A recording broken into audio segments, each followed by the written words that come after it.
petite enclave là au sein du parc naturel régional des marais du Cotentin et du Bessin, complètement à l'ouest du département. C'est une zone de marais qui est relativement restreinte. Le cours principal de l'Or inférieur s'étend sur à peu près 14 km, sur une largeur de 2 km pour les parties les plus larges du marais. Hydrauliquement, c'est un marais qui est quand même relativement facile à appréhender.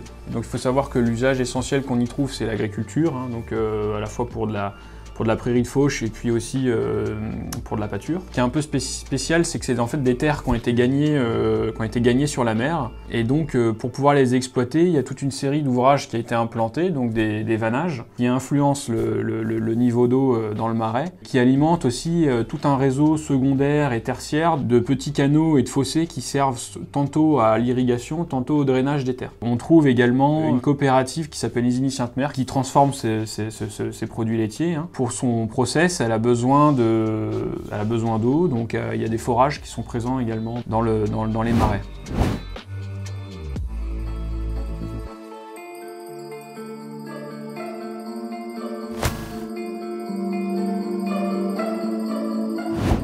Au travers du radiopistage de ces brochets, de voir un petit peu comment ils évoluaient dans le marais, en fonction des hauteurs d'eau, en fonction des ouvrages, des manœuvres d'ouvrage et autres. De voir s'il y a des moyens à mettre en œuvre au niveau de la protection des frayères sur ce secteur-là, en fait. À partir du moment où le brochet se reproduit dans de bonnes conditions, ça veut dire que le marais a un rythme de niveau d'eau qui est intéressant aussi pour les autres aspects de la biodiversité. Et le brochet est indicateur du bon fonctionnement hydraulique, si on peut dire. Le cycle biologique de l'espèce, les individus adultes vont se déplacer depuis le cours principal jusque dans les annexes alluviales du cours d'eau, donc les annexes qui sont en eau quand le cours d'eau déborde, quand le cours d'eau est en crue. Ils vont chercher des annexes qui présentent un support de ponte adéquat, donc une végétation un peu rase, où ils vont pouvoir frayer et déposer leurs œufs. Après éclosion, donc on a des larves qui vont rester fixées à la végétation. Une fois que ces larves ont résorbé leur sac vitellin, donc on obtient des alevins nageants. Il faut à peu près 6 à 9 semaines de maintien en eau de ces annexes alluviales pour pouvoir permettre leur développement dans de bonnes conditions. Et les brochetons, c'est généralement à ce stade-là qu'ils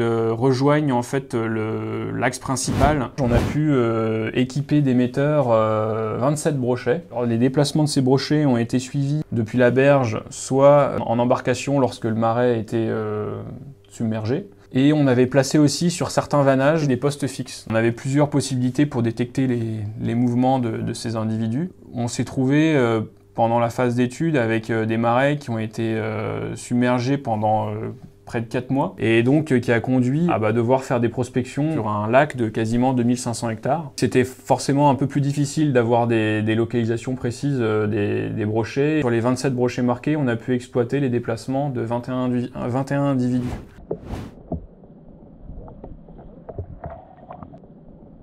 Il y a certains brochets qui sont amenés à bouger un peu plus que d'autres. Il y a aussi des phases, elles sont calquées sur les variations de niveau d'eau. Ces 3 phases qu'on peut distinguer, septembre et octobre au début de l'étude. En fait, les brochets, une fois marqués, n'ont pas été forcément relâchés sur leur lieu de capture. Et donc très rapidement, on se rend compte que ces brochets rejoignent leur lieu de capture et donc peuvent effectivement parcourir des distances assez importantes à ce moment-là. On a ensuite une deuxième phase de déplacement qui est plutôt liée à la recherche des annexes hydrauliques à l'approche de la reproduction, entre décembre et février. Et puis une troisième phase qui là est liée à la baisse des niveaux dans le marais. Cette baisse incite les individus ensuite à regagner les zones de croissance, hein, l'axe principal en fait du cours d'eau. On a eu un contexte hydrologique assez particulier pendant l'étude, le marais qui est resté blanc pendant 4 mois. Donc les brochets n'ont pas eu forcément besoin d'aller chercher très loin pour trouver des zones de reproduction puisque toutes les prairies étaient ennoyées, y compris le réseau de fossés et de canaux. Il y a fort à parier que sur des années où les conditions hydrologiques sont plus limitantes, les brochets sont sûrement amenés à parcourir de plus grandes distances pour trouver des zones propices à leur reproduction. La gestion hydraulique sur la période de l'étude. Donc on a réalisé ici un graphe qui montre l'évolution des niveaux d'eau en amont du vannage de Montfréville, qui tient une grande partie des niveaux en amont du marais. Et en parallèle, l'évolution de la thermie, novembre à mars. Pendant toute cette période-là, on a eu des niveaux vraiment compatibles avec la reproduction du brochet, puisque tout était ennoyé. On observe qu'entre le 10 février et le 11 mars, on a 4 pics de température qui ont pu être favorables à cette reproduction. On voit que pour les brochets qui se sont reproduits de manière assez précoce, le 10 février, On a encore des niveaux satisfaisants lorsqu'ils arrivent au stade nageant. Par contre, en fait, les vannes ont été ouvertes de manière très précoce dans le marais, malgré le fait qu'on avait une hydrologie intéressante. Et donc le marais qui s'est très vite ressuyé, avec une baisse conséquente des niveaux. En à peine une semaine, on a perdu près de 60 cm de hauteur d'eau. Pour la reproduction la plus tardive, donc celle qui aurait pu se passer vers le 11 mars, on s'aperçoit qu'effectivement, on a sûrement une grande partie des œufs qui n'avaient peut-être pas encore éclos, ou alors des alevins qui étaient encore fixés à la végétation qui se sont retrouvés exondée. Une reproduction qui là pour le coup a totalement échoué si elle s'est déroulée tardivement. Donc, ces vannes elles sont restées ouvertes jusqu'au 20 mai, puis refermées, et là on a réobtenu un niveau quasi affleurant en fait qui correspond à la mise en eau des annexes. Il aurait fallu pouvoir conserver ce niveau sur toute cette période qui va du 16 mars au 20 mai. Pour assurer des bonnes conditions de reproduction et aussi de développement des jeunes stades. Pour vérifier un petit peu toutes ces données sur la reproduction, on est quand même allé faire des pêches d'indices sur les annexes hydrauliques qui nous semblaient les plus intéressantes, notamment certaines annexes où on avait pu observer de la reproduction. Donc le résultat est un peu sans équivoque. La plupart des annexes, on n'a fait aucun brocheton dedans. Il n'y a que certaines annexes sur la partie vraiment apicale du marais.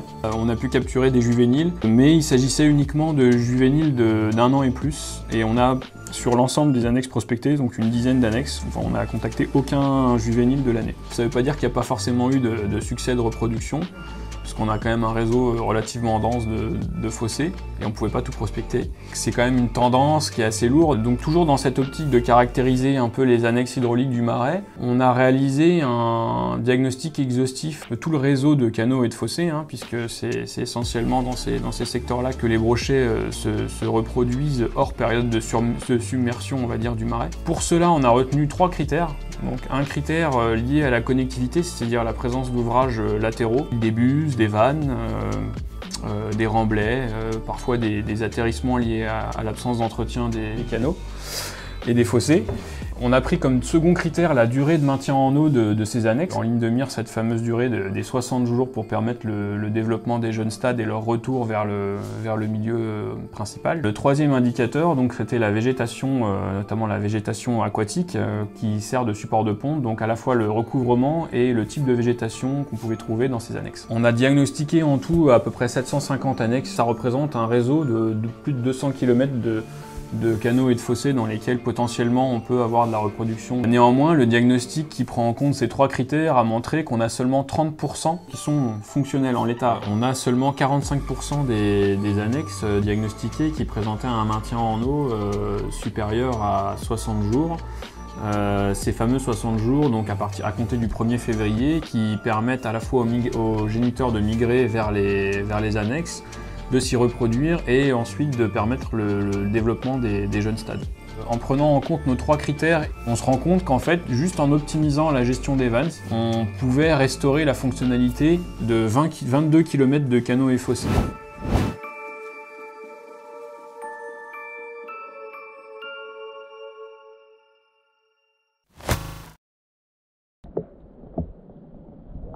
La Fédération de pêche du Calvados a mis en place un plan départemental de protection et de gestion de la ressource piscicole avec des recommandations par contexte. Concernant le contexte de l'heure inférieure, donc il est recommandé pour atteindre la conformité de restaurer la fonctionnalité de 20 km de canaux et fossés, qui permettrait de tendre vers une gestion patrimoniale sur ce contexte, donc sans repeuplement.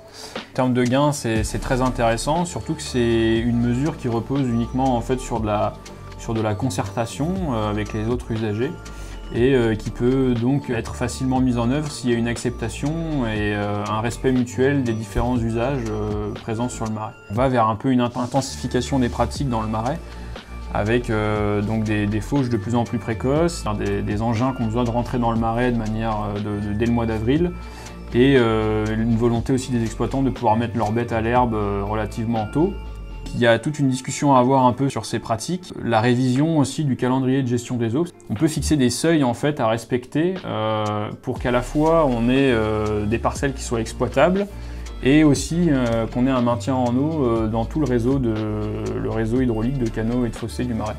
Ce calendrier est en cours d'expérimentation pour l'année 2021. Il sera peut-être amené à évoluer encore un peu et normalement d'ici 2022, donc le nouveau règlement d'eau devrait être mis en place. Si on veut avoir une gestion de l'eau équilibrée qui serve à la fois à maintenir effectivement des conditions de pratique agricole correctes, mais aussi prendre en compte les différents compartiments de la biodiversité, ces informations sur les populations de brochets sont essentielles. Donc oui, ça va nous aider dans nos discussions. Oui.